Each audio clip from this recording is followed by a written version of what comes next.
So what's going on guys, This here and welcome back to a brand new video. For today I will show you the best wizard build and leveling guide in Diablo Immortal. So at the start I will explain how to play this class, then we will look into the best skills and the attributes that you want to use. Then later we will go over the leveling guide and which gems you want to use on your gear. And then lastly I will show you the best gameplay, so you would know how to get out your abilities, the best damage possible and much more. So if this sounds interesting to you, then let's get right into it.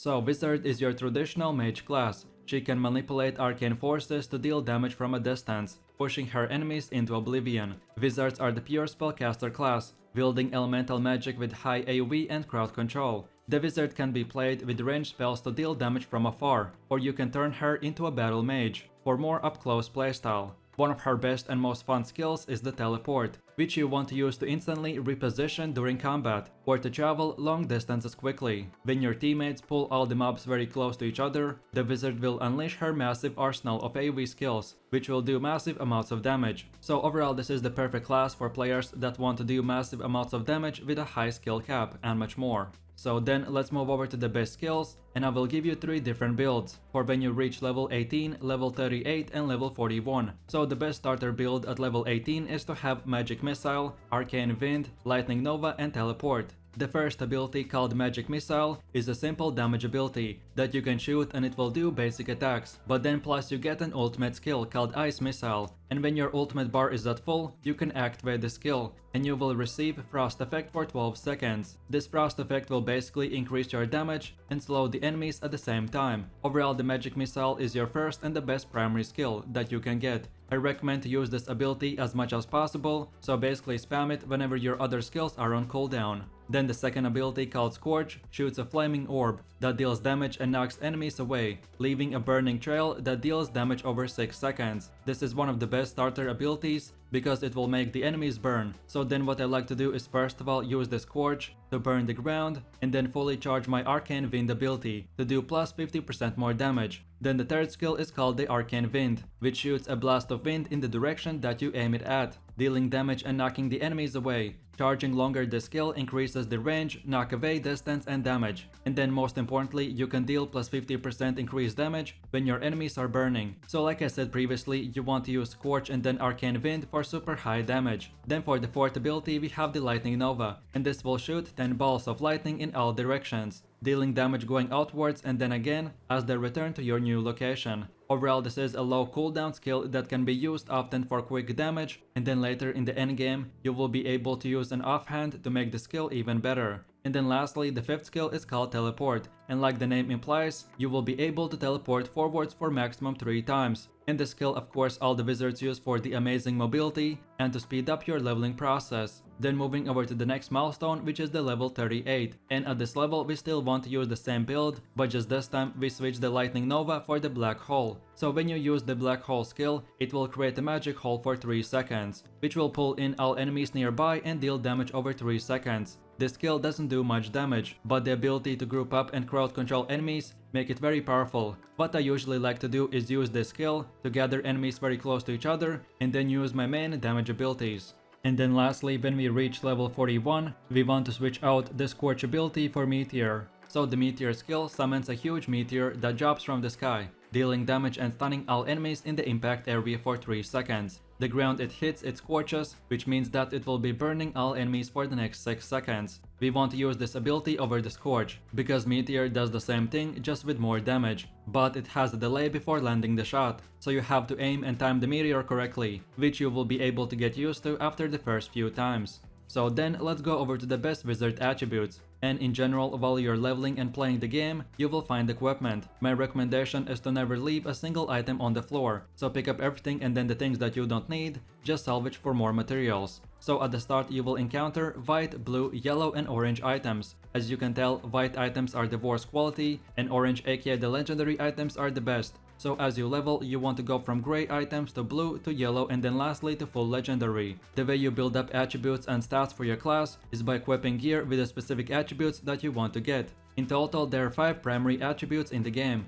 All of them provide one offensive and defensive rating for each point you have, so any attribute that you have will always make you stronger, but these attributes are not equally calculated for each class. So Barbarian will get more damage out of strength, while Wizard will get more out of intelligence and much more. So the main attribute that you want to get for Wizard is intelligence. And then the secondary attribute is fortitude. So the way you do this is by using the equipment that either way has intelligence or fortitude. And then for weapons, you first of all want to prioritize how much damage it does, and then secondary, the attributes. And then lastly, another great way to become more powerful is by upgrading your equipment. So what you want to do is go to the blacksmith and spend all of your salvage materials. Don't worry about wasting materials on upgrading bad equipment, because you can transfer upgrades for free. Even if you end up salvaging upgraded equipment, you will receive 100% of the invested resources as a refund. So every time that you're in a town, remember to come back to the blacksmith and upgrade all of your yellow and orange equipment to at least rank 6. So then moving over to the gems, and you can find normal and legendary gems to further increase the power of your character. So during the wizard's leveling process, simply equip normal gems that you can find from hidden layers, prioritizing pink gem aka the tourmaline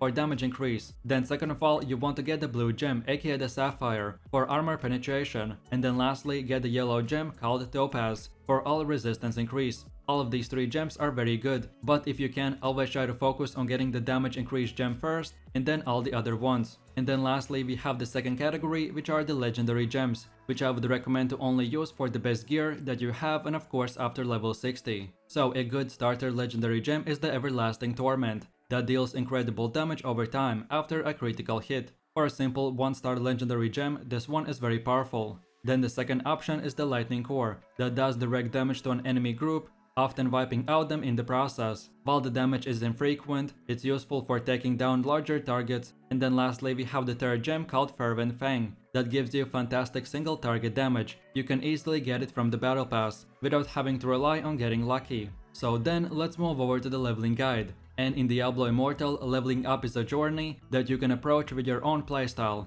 The primary way that you level is by going through the main storyline and completing each and every zone's quest. Once you reach a new area, you may encounter a message that says you must reach X level before continuing. So then there are 2 ways that you can level. The best way to level up, not counting the main quest and storyline, is to advance your battle pass. 2 ways that you can do that is by running dungeons efficiently without having to stop and only salvaging items when your bag is full. Or then the second best way is if you don't feel like spending your entire time in a dungeon, then you can complete every task and hidden layer that you see while doing main quests. And these are random caves that you can enter and complete for easy rewards and experience. So then let's go over a few tips and tricks that you need to keep in mind while leveling. Early on in the battle pass, you can choose one legendary for your class. I recommend taking the Siphoned Offhand, because increased movement speed while leveling is very useful to speedrun all the content a lot faster. Then remember to find better equipment for your character. Your bag flashes up when you pick better equipment, so keep an eye for that while leveling. Then as well, don't forget to keep on using your teleport to move and travel around the map a lot quicker. Then don't forget that you can do super quick and huge damage by just applying a burning effect with a Scorch or Meteor, and then shooting your enemies with a fully charged Arcane Wind for plus 50% increased damage. And then lastly, you want to unlock Reliquary at level 41. The Reliquary is a unique addition to Diablo Immortal. It's a great source of offensive and defensive rating increase that becomes very important after level 60. So around level 41 you should be able to unlock it by completing the Bilifin, then follow your quest to the West March, and there you can unlock the Reliquary. And you want to do this so you can start receiving Scoria resource from your daily bounties as soon as possible. So as this is a wizard guide to level 60, I will end the video at this last feature, which is the paragon system. So you start gaining paragon levels after hitting level 60. Each level grants you 1 paragon point that you can allocate into any open category. In total there are 5 categories, and each one gives you more defense, XP bonuses and much more. So then for your wizard, right after you reach max level and start gaining paragon levels, you want to invest your points into the Vanquisher category and spend your first 5 points into the damage node. Then spend your 6th point into the zeal node, and then from here I will make a specific video on what you want to do for your endgame wizard build. So now let's go over a few last tips and tricks that will help you out as a wizard. The wizard is a tactical class that is effective across all game modes. So as long as you remember the specific skills I told you to use, you will be able to do crazy damage and speedrun through the content. Then keep remembering to use the teleport and the lightning nova with the siphoned offhand, because this gear piece will give you plus 60% movement speed right after you use the lightning nova. So like I keep saying, leveling is a lot of times a walking simulator, so you want to use all of your mobility skills to move from one spot to the next one in the shortest possible time. Then don't forget to turn auto pickup in the general settings, so you would be able to pick up everything from the ground, and then once in a while you can come back to the town and salvage everything. Then as well, like I mentioned, keep on upgrading your gear as often as possible, because this will help you out in clearing faster dungeons. And then lastly and most importantly, when you reach level 60, don't forget to come back to my channel to find the best endgame wizard build, and that's about it. So with that said, I really do appreciate everyone for watching, guys, and I hope you enjoyed it. If you have any suggestions, feedback, or other good Diablo Immortal classes that you would like to see in the next video, then feel free to leave your comments in the comment section down below. And while you're doing that, please click like, subscribe, and enable that notification bell, so this way you could support the channel and you won't miss any more amazing content from me. With all this said, you have an amazing day, and I will catch you in my next video. So take it easy, peace.